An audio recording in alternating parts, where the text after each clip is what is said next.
Calgary feels like home. It does, no matter where I go. I couldn't imagine being anywhere but here. I believe in Calgary. I believe in Calgary. I believe in Calgary. I believe in Calgary. This is the We Believe in Calgary podcast. We're here to give voice to the Zane Novak 2021 Mayoral Campaign by speaking to community leaders, local entrepreneurs, and civic visionaries about the issues and innovative ideas that affect Calgarians. Join us every second Wednesday leading up to the municipal election on October 18th. Thank you for tuning into the We Believe in Calgary podcast. We're here today with Danielle Paul from the Designer's Edge group of companies. My name is Cal. I'm here with my co-host Simon, and we're also joined today with another special guest, Zane Novak. Thank you for making some time for us today. And thank you very much for joining us today, Danielle Paul. We really appreciate it. I know, like I mentioned, you're a very busy lady. So we always like to start off our podcasts with asking what your Calgary story is. How did you come to Calgary and whatnot? Okay. Hi, everybody. Glad to be here. How did I come to Calgary? Well, I was born and raised here, so that's a pretty easy story for me. Born and raised. I grew up in Sundance, actually, and when I grew up, that was just the ends of the earth for Calgary. Like, there was no other communities at all. That was the end of the line, and it was pretty bare bones after that. Is that Northern Alberta? No. It's actually in Calgary, but I say that because it was on the outskirts of Calgary. Like, it was like the last subdivision, and now there's all these subdivisions that are, way past Sundance. I grew up in Edgemont, and growing up, there were cows. There were cows and horses in my backyard, and now there's houses as far as I can see too. So. Yeah, no, it's just kind of far south Calgary, but great community to grow up in, and grew up here, went to school here, went to high school here, went to college here, went to Mount Royal. Prior to it becoming a university, I went to Mount Royal when it was a college, and I ended up taking broadcasting there. I did a quick stint in Toronto after university, and I quickly realized that I love Calgary and Toronto wasn't for me. I think it would be a lot different now, probably because I was totally broke back then, and I lived on the outskirts of Toronto. I lived in a suburb called Scarborough, so it would be a lot different now than when I lived there. But I quickly moved back to Calgary in about a year, maybe 12 to 15 months after my stint in Toronto, and Calgary's always been home to me. I love traveling, but this is absolutely my home. Yeah, I get that. So tell us a little bit more about your Designer Edge group of companies. I know we were talking a little bit beforehand, and you have 3 interior design companies. I know Zane was saying a window covering company, a cabinet company. So you have your hands in quite a few different things. So tell me a little bit more about Designer's Edge. Sure, yeah. And they're spin-offs from Designer's Edge too. So Designer's Edge is my main company, and I kind of break that down into 3 divisions. So I've got Designer's Edge, which is my interior design firm, and within that we do interior design for custom home builders, private clients, and builders. We furnish a lot of the show homes in the city for large production builders and custom home builders as well. And we do their design work too. And private clients. We do everything from, starting with the plans and redlining the plans, and then doing design work, picking all the finishes, all the interiors, the colors, and then we finish it off with all the furniture, the window coverings, wallpaper, and everything like that. So that's the interior design kind of division in a nutshell. And then I have the window coverings company as well. So we are, one of the largest suppliers of Hunter Douglas window coverings in the city. And we also deal with other manufacturers too. And we supply to a lot of the home builder clients out there, production builders, custom homes, private clients again. So we're one of the largest suppliers of window coverings in the city.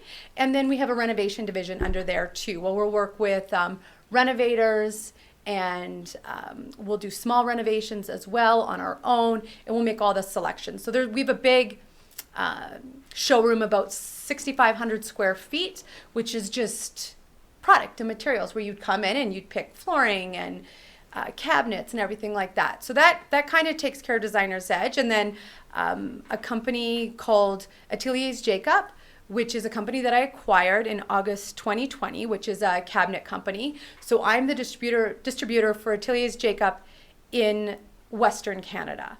So it's a very, very well-known, exclusive brand of cabinets in the East, in like Montreal and Quebec. Like you find, like Ateliers Jacob is the brand, and you go and seek the brand. There's 3 showrooms there, and you wait and you pay basically anything to have an Ateliers Jacob cabinet, because that's the brand here. So not as well known and recognized here, but I bought the distribution rights for Western Canada in August 2020, as I said. And so we supply, it's more of a boutique line, so kitchen cabinets and other spaces and millwork under that company. And then I have Quarter Park Management, which is a property management company here in Calgary. So we service condos, developers as they're dealing with board turnover from a developer board to an owner board. Those are all owner properties, not rentals. And then we're a dealer for Ruby in Calgary, which is a line of plumbing that we deal with. And then what's new and coming up in October is we are going to be the distributor for Alberta for Signature Kitchen Suite. So it's a high-end line of appliances that would be, comparable to your like Wolf or Thermador appliances. And so we'll distribute that in Alberta, and it's an LG brand of companies. Is that an exclusive distributorship in Alberta, or? Yes, right now it is. Very nice. Yeah. So what do you kind of have for staff to run all that? I mean, it took the 3 of us just to keep track of all these companies that you have. How do you handle that? Like, what do you find for staffing? How do you get your staff? What's your loyalty like? Because you got a complex organization going here. Great question, Zane.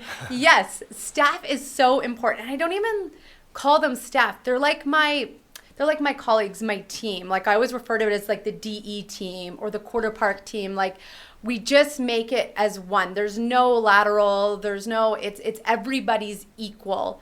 And I always refer to them as my team. And amazing, amazing individuals. And we have the most amazing culture across all companies. And I can't talk about them enough. I could go on and on about culture because I think it's so important in companies. And I think some companies do it really well, and other companies maybe don't do it as well, or could use some assistance in getting, a really good working culture. It's hard. It's taken me a lot of years to get a team that really gels.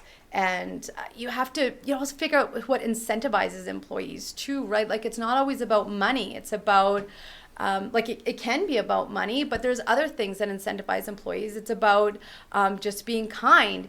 It's about appreciation. It could be, a gift certificate for dinner at their favorite restaurant, knowing that listening to them. It's having that open door policy and always never being like upset if something happens. Like there's always going to be things that happen in business and through, the course of work, and you just have to deal with it. So, nipping any sort of toxic environment or any sort of toxic employee in the butt immediately, like super important to recognize that and be able to kind of weed those out of your organization. Create that healthy work culture. Yeah. I've found a lot of people through referral, word of mouth, just because we have such a great team. I've had people just like say like, I want to work for you. Like, I see your staff, they're so happy, they're so engaged. So referral's the best, but I've also found people on LinkedIn too, especially with Quarter Park, my management company. They're not as out there, say the design firm is in the field and, at stores and everything like that. So there I've had a lot of success on LinkedIn actually, and been able to kind of weed out the resumes. I mean, you get a ton of resumes on LinkedIn, but I've Especially been right so now. successful in finding really great talent. I'm so fortunate, and it's just we've retained all of them. Like we hardly have any turnover. turnover. And there's a specific reason I asked that, because I have had the privilege of coming into your office at Designer's Edge numerous times, and I pretty much always see the same faces and the same smiles. And then like with Quarter Park, they manage a property that my my daughter is on the board of, and I know working with Hiro. I always get his name wrong. Like, just what a brilliant individual. So it just is a testament and reflection, I think, upon you, Danielle, me having gotten to know you, and then I just see how that transcends to your employees. And, so much is about culture. And we often, going off rabbit hole here like I always do, but culture is so important in anything and in a business. And I grew up in road construction, right? Mm-hmm. Way back in the day when safety wasn't really the topic like it is now. And we had like 130 employees, and our equipment isn't like it is now with all the safety features and that. But we almost hardly ever had an injury accident or anything like that. And we didn't have a 3-inch manual like all these companies have now. But what it was culture. Mm-hmm. And we had such a low turnover rate. Everybody knew each other. They knew how each other worked, and they respected and cared about each other. So they didn't do the unsafe acts. They were always thinking about the other person. And now I see, we've gotten into this safety culture, which is good, and I'm not bashing culture or safety. But, you can print a 4-inch thick binder of all the procedures to do. But if you don't have the culture, it's not going to work. And so when I walk into your businesses, I see that you've fostered that culture. And I think that's one of the main reasons I want to bring you onto this show, along with the host, is because A, your positivity, B, your creative thinking. C, you to me are very unique in that you don't see gaps in things, you see opportunities in things. And you immediately figure out how to fill those. And you and I, we've worked a couple of projects together on the nonprofit side, raising money, raising funds, supporting arts and schools and things even like the Meow Society, et cetera, ARCs. And working with you and your creative mind, to me, has just always been visionary. So I like how you bring that out in your team, too. You don't micromanage. To pile on to that, I've also had the pleasure of, interacting with Danielle several times, and what really stood out to me was your great attitude. Despite how busy you are with all your companies and everything you're going on, you always have a big smile on your face, and I think it really translates like Zane says, to the culture. So I guess I wanted to scale back a little bit just to go back to what your Calgary story is, and I'm kind of curious on how does one go from broadcasting to get into interior designing? What was your story to get here? I'm sure as an entrepreneur you've had, some ups and downs and some... Sure, yeah. No, I took broadcasting at Mount Royal College here, and about a year into the program, there was an opportunity. TSN was putting out to all of Canada that they were going to take, I think it was 4 interns at the time from all of Canada. And so our professor was like, everybody in class, basically, if you have any interest, you should apply. And of course, like every guy jumped on the bandwagon. And I'm sure that was the case for all of Canada. So 4 interns, it came down to you had to provide a resume and a cover letter, and you had to do this questionnaire, and they called you for an interview and everything like that. So in the end, I was one of the 4 that got accepted to Toronto, and off I went. And I didn't finish actually even broadcasting. They just grandfathered me through. It was really great because I was working in the field at that point. So I went to TSN on a 4-month internship, 4 or 6-month internship, and they ended up hiring me on. So I ended up staying on for another 6 months. The intention at that time, like back in 2000, 2001, they realized, I guess, that, women were coming up, and you were seeing a lot more women reporting sports and reporting the news. And that was kind of the idea, was to kind of work me into being like a reporter and then maybe an anchor. And that was always my dream. Right. And I thought, what a great opportunity. But 12 months of TSN in Toronto, and I thought, I want to go back to Calgary. Right? Like, I don't know. If I again, like I said before, I think it would be different now. I mean, I was their young loss and is broke. definitely Calgary's gain. Yeah. So we're glad you came back here. So how does that dial back to interior design, you ask? Because it's like completely on the other end of the spectrum. Yeah. I'm sure you're probably going, well, how did she end up? So growing up, my mom had a window coverings company called Blinds Plus. And even growing up, it was so weird. Like, I reflect back on it now. And I used to play office under the stairs. She used to bring me, like, we had this like little crawl space under the stairs. And she used to bring me all her old like Visa machines. And there were like the old school ones where you put in like the cha-ching, you know, like you can't see the hand motions I'm doing right now, but I'm doing the old school like cha-ching, and you change the date, and like invoice books, and just like old Rolodexes, you know, like where you'd put your receipts in, and like business cards and everything like that. So she'd bring me all her old, you know, office stuff, like anything, ruler, like a stapler. So it wasn't the typical Barbie culture, Ken doll. None of that. No, I had none of that. I grew up playing office under the stairs in these little desks, so it was so funny. So when I came back to Calgary, I wasn't sure what I was going to do, and so I thought, hey, like, yeah, I'll come work at my mom's, you know, office. And I had worked there previously when I was 16. I only went to school, you know, because I had so many credits in the morning, so I'd work there as a receptionist in the afternoon or whatever. So I had worked there, so I knew the business, and I knew from growing up and playing office for 10, 15 years that I knew enough about it. So I got into sales, more like window covering sales, and then I got into more work with the builders. So I was starting to work with the builders, and what I was doing is back at that time, all the builders didn't have these big design centers that they have now.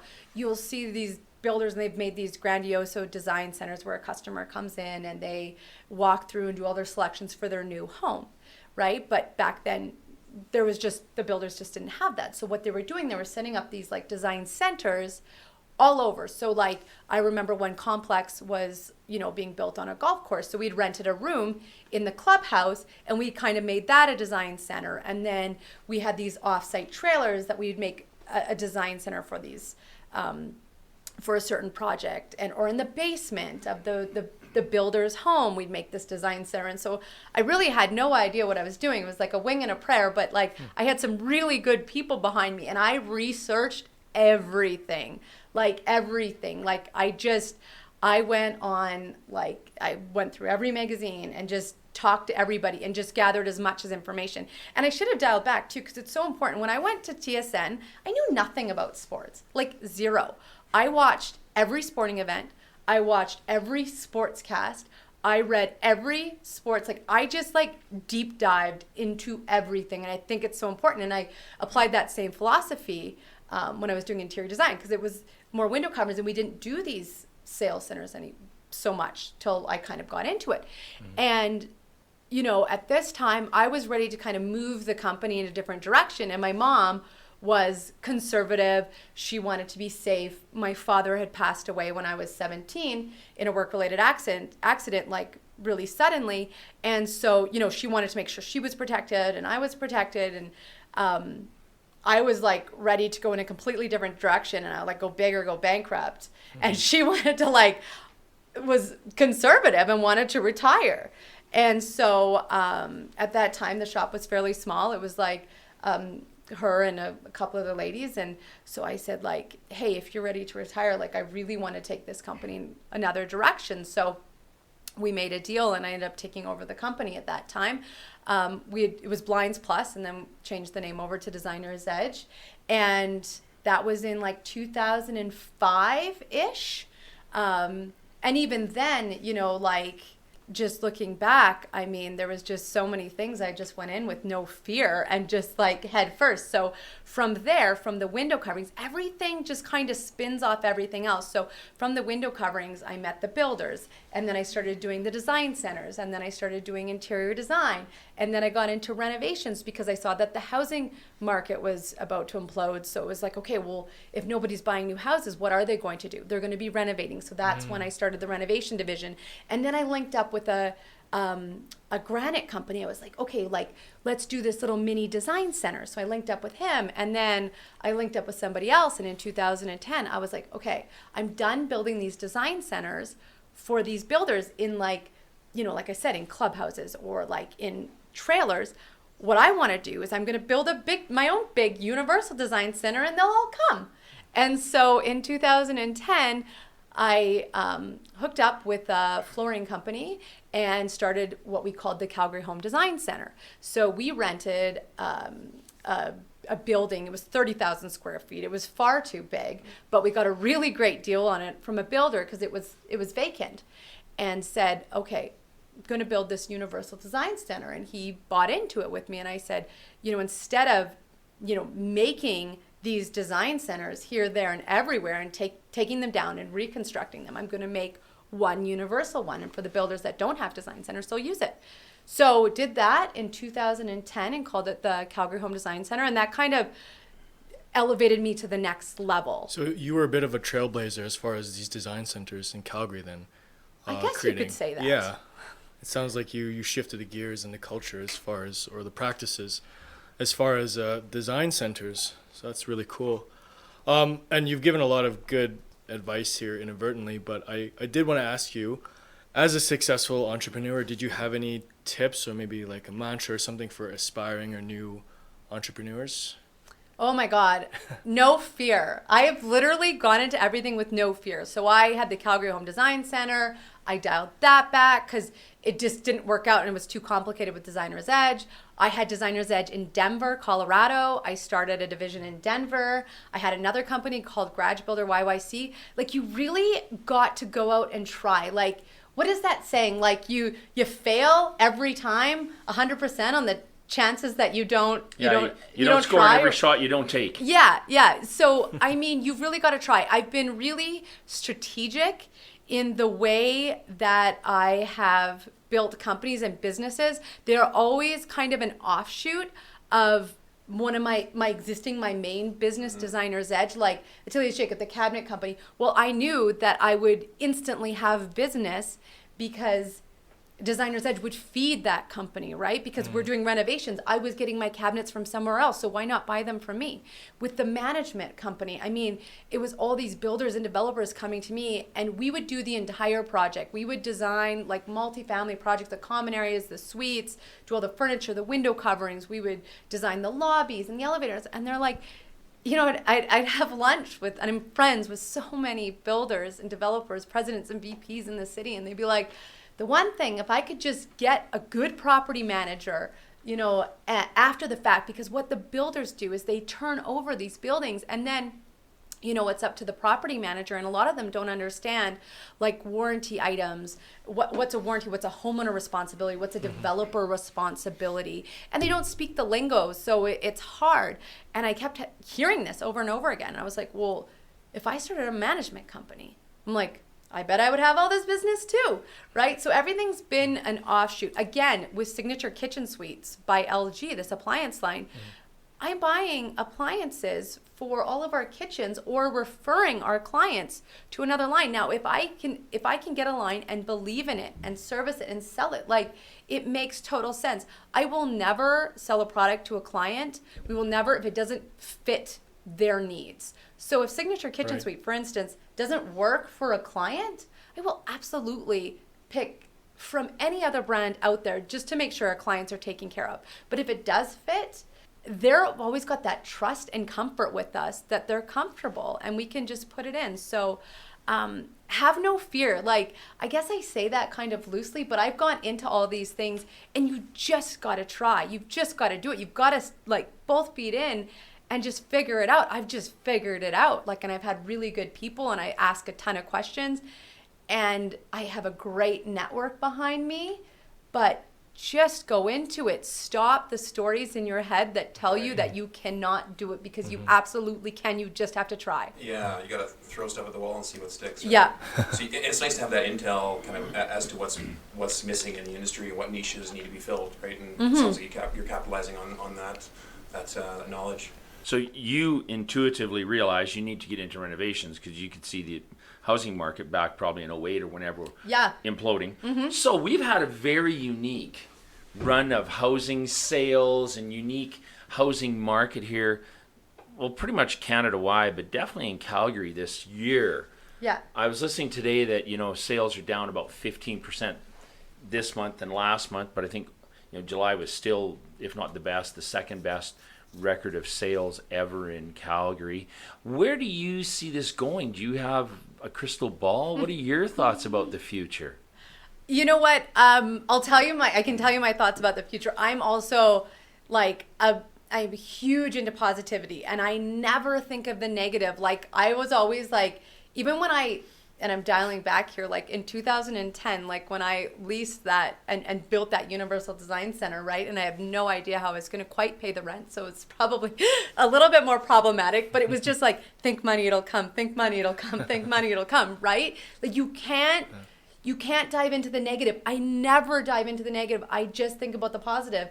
And so where is the housing market going to come? I mean, renovations, I feel like, for us, are at an all-time high right now. People that have lived in their home over COVID, spent the last like 16 months there, 18 months, really want to refresh and an update, and recognizing that they want to really probably love. A lot of people want to repurpose their home in case they were working from home and needed office space, or realized the unfunctionality of the home now that they're in it 24/7, 7 days of the week. It's a little bit different when you go to work and you're out of your house for 10 or 12 hours. You come home, have quick coffee and breakfast in the morning, food in the evening, and go to bed. But now when you're in that space, so yeah, I've heard that renovations are huge. Yeah, they are. They are. We're firing on all cylinders because we're getting the renovation boom and market. And even as that spins off to my cabinet company, because people are redoing their kitchen, then it spins to my interior design because they want all the interior design services and everything like that. And then as you're talking about, in the housing market with the builders, I mean, they've had record months. And I mean, we deal with all facets of the builders, so it's a little bit different. We deal with condos, multifamily, we deal with production, and we deal with custom. So we are seeing it firing on all cylinders. Now, I feel like it is slowing down, which is good because everybody is now out of their house and they're doing things, or they're traveling a little bit, traveling to the extent of where they can, whether it be Banff or BC or something like that. But people are getting out for the summer. So the expectation was that it was going to slow down for the summer months. And to be frankly, like, it needs to stabilize a little bit too. We couldn't have stayed at the pace that we were staying at. The huge peaks can be followed by devastating valleys. Yeah. So where do I see it? Again, I think it's going to stabilize and be at a level that's obtainable. I mean, obviously, as you know, with the prices of lumber and commodities and everything like that, some of that's coming down too. So that's going to, be good for the housing market. But I do think it needs to stabilize, and we need to get our supply chain. There's still long waits on appliances, on hardy board, on, various things in the industry. So I think it does need to stabilize a little bit too. And we need to catch up with our supply and demand. So it will stabilize, but I don't think we're going to see a crash. I mean, again, I'm never a believer. I'm never a pessimist. So I would never say that anyways. Right. I think we're going to be just fine. On that note specifically, just to zoom out a little bit, since we're focusing municipally here, is there any way that the city of Calgary can support your industry or entrepreneurs or small businesses? I guess you're probably a medium-sized, at least at this point, but yeah, I guess as far as the city goes, well, now that I'm going to be a commercial real estate owner, property taxes just wait. Tell us first a little bit about that commercial property you now are owning and moving into soon. Tell us a little bit of that story, please. And then that'll explain to our audience how you now are really informed on taxes, levies, fees, impact of city regulation. Yeah, so again, fortunately for me, I was again able to see some opportunity for me, and I was able to jump on that opportunity during COVID when there was a lot of concern and worry about commercial real estate, vacancies, and what was going to happen. I thought it would be a great time to buy. Again, I just go head first, no fear. That's just who I am, and that's who I've always been. So I was able to get a really, really great deal on a commercial building. It's about 14,000 square feet on 0.88 acres of land. Yes, I know that to be true. And it is just in what do they call that area? It's an industrial off Blackfoot and 42nd in the area. Probably should know Burns or Manchester. I can't remember the exact area that they So call many it. communities, but, yeah. Yeah, so many communities. I don't even know that one. So at that time, again, I just thought, what a great time if I could find an opportunity. And I did because, fortunately for me, unfortunately, they had some vacancies in that building. It was a 6-bay building. And there were some vacancies in there. So I think the owner just felt that it was probably the right time to get out, and I was the right time to buy. For me, I wanted to, I'm in a space right now that I lease, and it just makes so much sense to buy.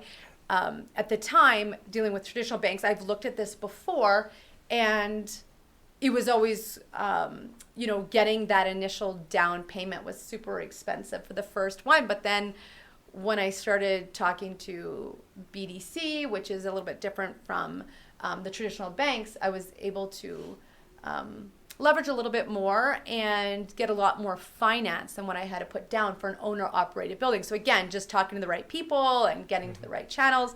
So was able to purchase my first commercial building, and I'm just in the process of renovating. So what I've done is basically gutted all the bays. Do you know a good renovation company? I might.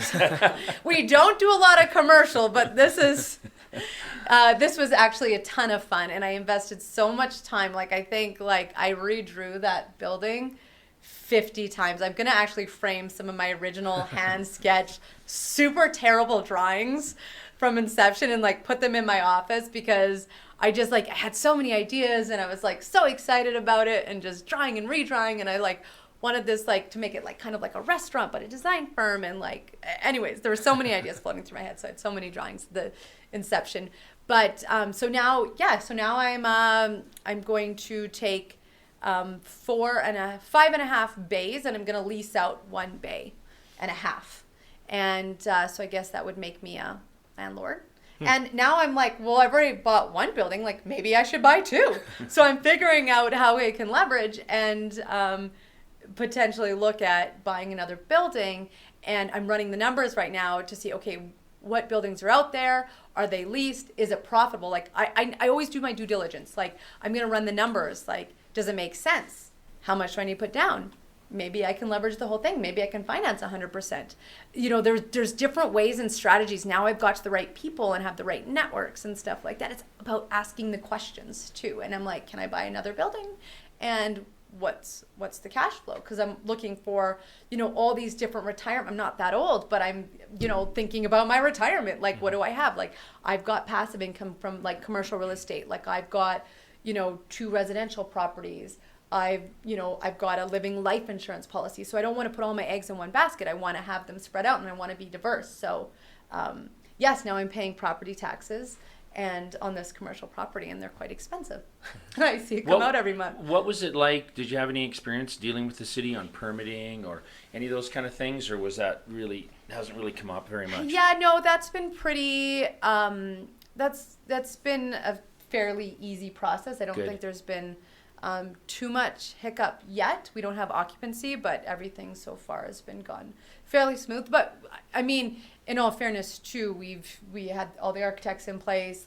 We knew we Your had due diligence was done. Yeah, so before the offer was made. Yeah, so I didn't really feel that we would, come up against any obstacles. But again, in business, there's always challenges and always obstacles, and just know, again, one of my biggest things is everything is solvable. There is a solution to everything. You don't need to get defensive. You don't need to get your back up. You don't need to get upset. Even with my team, sometimes they'll get flustered or something like that, and it is or they'll be worried about something. It's everything is solvable. Everything's fixable. It really is. So no matter what, no job, no contract, is worth that much stress. And and the thing is, my team tries so hard, and they're so good, and everybody's so committed, and all of our clients and our builders and everybody knows that, we're just so invested. So if a mistake happens, we'll solve it. I think that's so important. I I grew up with my father. My father was very reactionary to everything, and I hated that example. And then when I was 25 years old, I went and worked for Lafarge. Became assistant manager, then manager, and all that. But the first guy I worked with was a guy named Wade Martins, and he was just unflappable. It didn't matter what happened. And he told me a story one time. We split Christmas break. I took the first half, went back to Saskatchewan. He took the second half. And he was telling me about his New Year's celebration. And he was in Edmonton. It was 40 some below, had his wife's apartment or condo, and she dropped the keys down the crack in the elevator at like 4 a.m, 40 below in Edmonton. And my management company. Yeah, and my immediate reaction is, "Oh, Wade, you must have just got so upset." And he just looked at me with this look of total like, "What?" He goes, "Why would I get upset? A, it's not going to get the keys back, and B, this is going to be a great story. I'm going to tell this in a year as a great story. Why don't I tell it right now while I'm living it as a great story?" And that just changed so much my perspective about dealing with stressful situations. It doesn't do any good to freak out at the moment because it is not going to solve it. In fact, it'll just make it worse. But Wade was a great mentor to me, and I see that in your personality and how you handle things. It's just, okay, there's always a solution. There is always a solution. The sun will always come up tomorrow. Yes. And there will always be a problem. If you are in business, if you're an entrepreneur, nothing is ever going to go 100%, 100% of the time. It will literally never happen. If it does, please write in and tell us who you are, because that is impossible. I can tell you right now, to the most successful entrepreneurs, businessmen and women in the entire world, I can tell you, their businesses do not run 100% of the time. It's just not possible. So you have to be prepared that things are going to happen, and they happen, and you just find a solution. I think that's really what defines leaders, is how you deal with crisis. Yeah. How you position yourself for it and then how you react to it. And how you treat your team throughout that process is so crucial about keeping a good team, mentoring a good team. And, you do that well enough, you're going to minimize those crises, but they will always happen. It's just life. Yeah, my team is amazing. I think that one of them had said to me, and I mean, they say like really wonderful things to me all the time. And it's just like, and I think, and I'm like, isn't every and I say boss, but I use the boss loosely, but isn't every boss like this? Like, isn't every team like this? Isn't every leader like this? Like, and you don't know what you don't know, but I'm like, they're like things like, "You're the best boss," or "Thank you so much." And they're always thanking me. And it's like during COVID, I could not imagine being under any other leadership than yours during this crisis. And I'm going, I just feel like everybody should be like that. There's no reason to get upset. You've really got to be just that leader, that calm, just fly straight. Well, there's another saying I always have too: water finds its own level. Yeah. Good people find good people. Not so good people find some. I have a word for it, but I won't use it on air. And the thing of it is, that is what a person attracts. And I'm not going to get too over the board with all the spirituality of it, but it's just common sense that good people attract like-minded people to their team.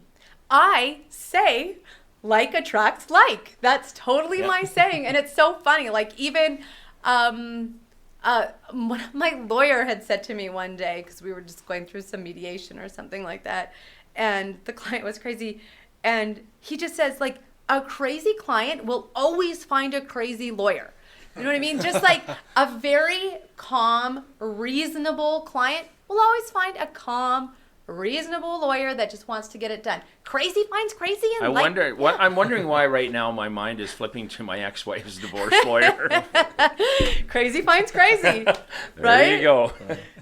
So I'm sorry, I don't even think I answered your question, Calvin. No, it's fine. What am I doing? What can the city do to help me, to to support your industry, and your industry further? Yeah, I mean, my industry is construction in a lot of ways. So I mean, by supporting construction, building, my builders, developments, new communities, everything like that ultimately helps me.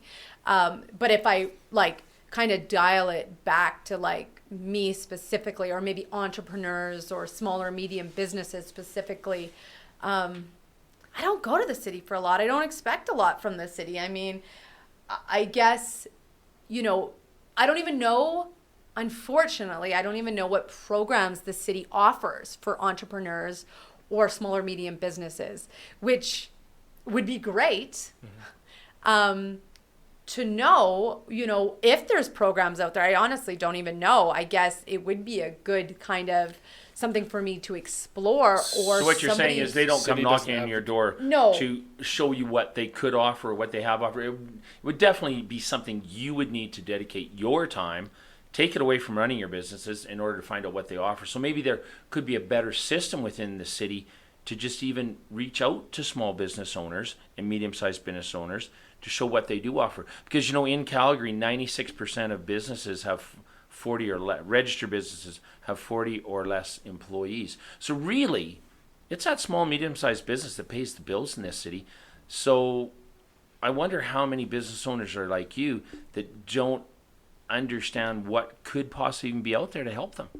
Yeah. Do you know anybody that could help with that, Zane? Well, maybe this is like a whole nother avenue. I don't know. Do they have programs? Does the city have programs that could help small to medium-sized businesses? Do you know? Maybe we need a business development person in the city to go after the small to medium-sized business and tell them that there's programs. Ask us in 2 months. Ask us again in 2 months. Right? Yeah. Thinking about it, it would be good or to have some forums or something like that to know. I mean, myself, and not turning this into a political podcast at all, but learning so much because I am running for mayor about the city and some of the ways it works.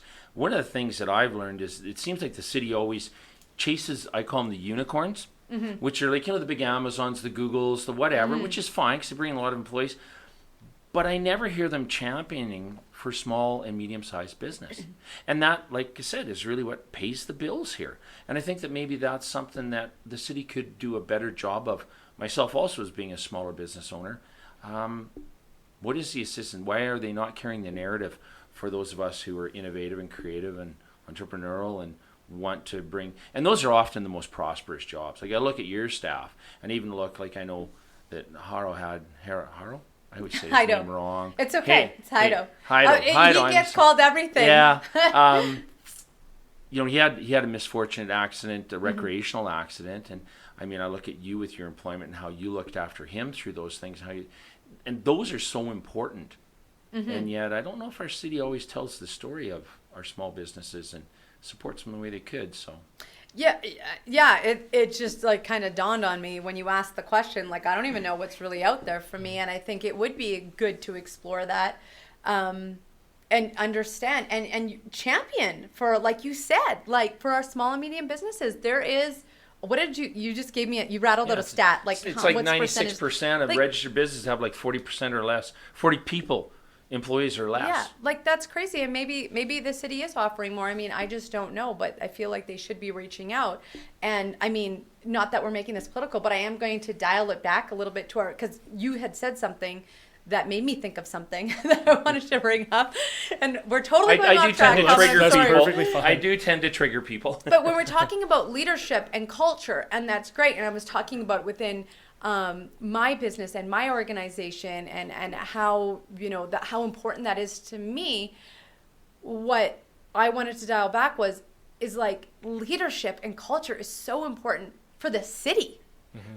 And I just feel like we don't necessarily have that. We're not gelling. When I talk about culture and and I talk about leadership, we need really great, strong leadership and a culture that unifies people at City Hall. So I thought of you when you said that, and you said that about me. I thought of you when I thought about City Hall, and I thought about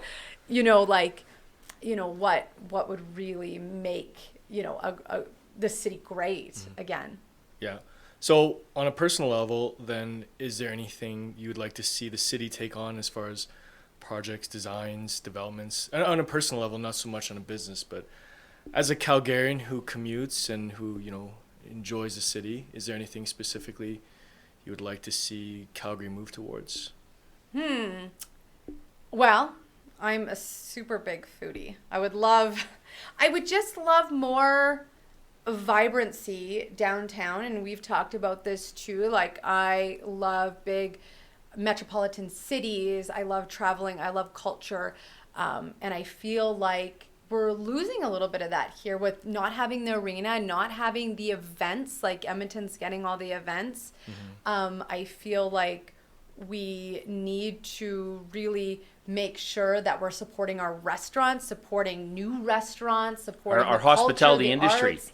Yeah, all of that. Like, I love walking down 17th Ave or 8th Ave or whatever it may be. Like, I love walking down cities and just, I love the culture, Feeling the that vibrancy. energy. Yeah, and I feel like we've lost it over the years. Like, I remember the Red Mile. Like, how crazy was the Red Mile? And Like, what if is it anybody- now?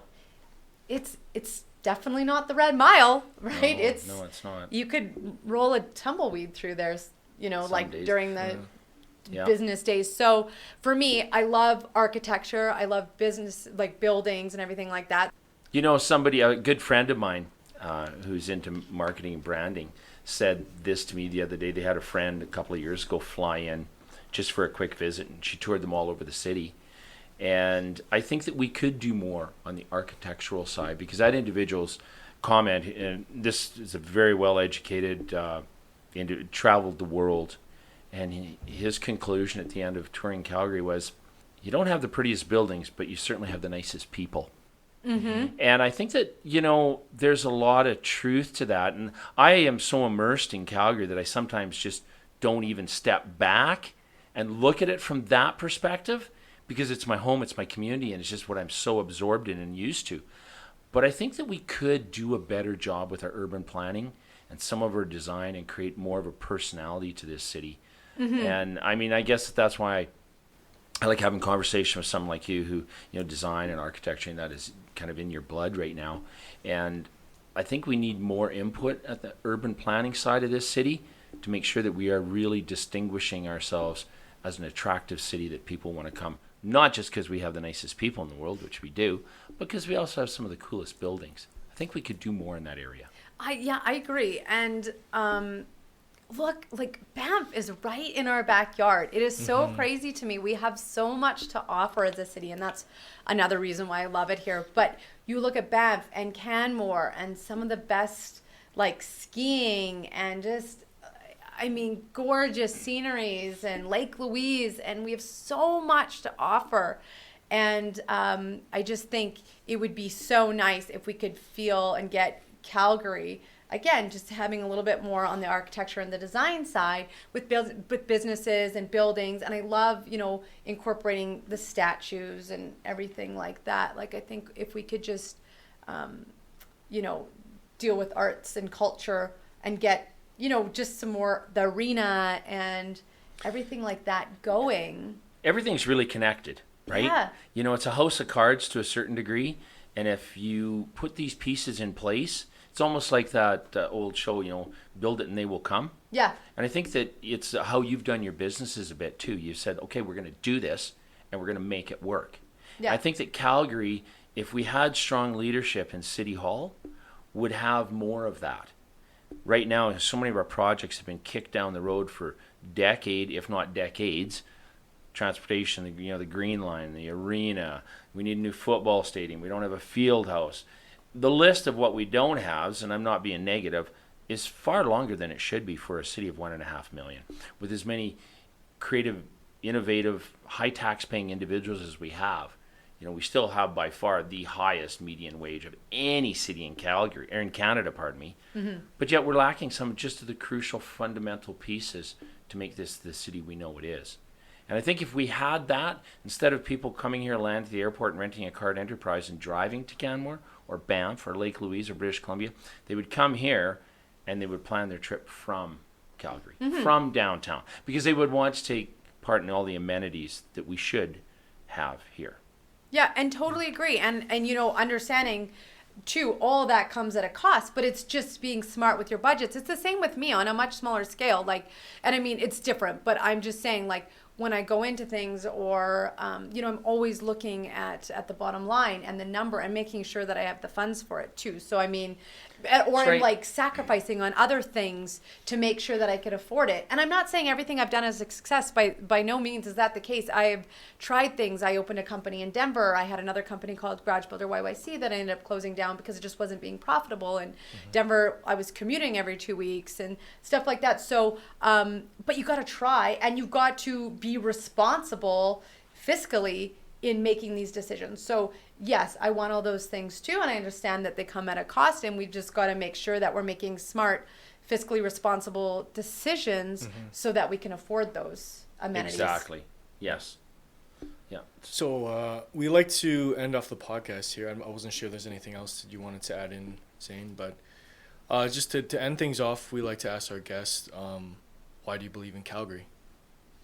Oh, why do I believe in Calgary? Well, I came back from Toronto. You know that. I do believe in Calgary. I've grown up here. I am so comfortable here. I love the people. It's a great place to do business. I mean, I love to travel. Previous to COVID, I used to travel once a month. A lot of it was for work, and I was always visiting somewhere in the States, some mills, some plumbing, factory, furniture, design, who knows? I was always somewhere. But Calgary feels like home. It does, no matter where I go. I couldn't imagine being anywhere but here. Great answer. Well, Danielle, thank you so much for joining us today. We're going to add the links to your companies, the Designer's Edge group of companies, in the podcast. To the audience, please visit her. And thanks again for joining us on the show. Thank you for having me. Much.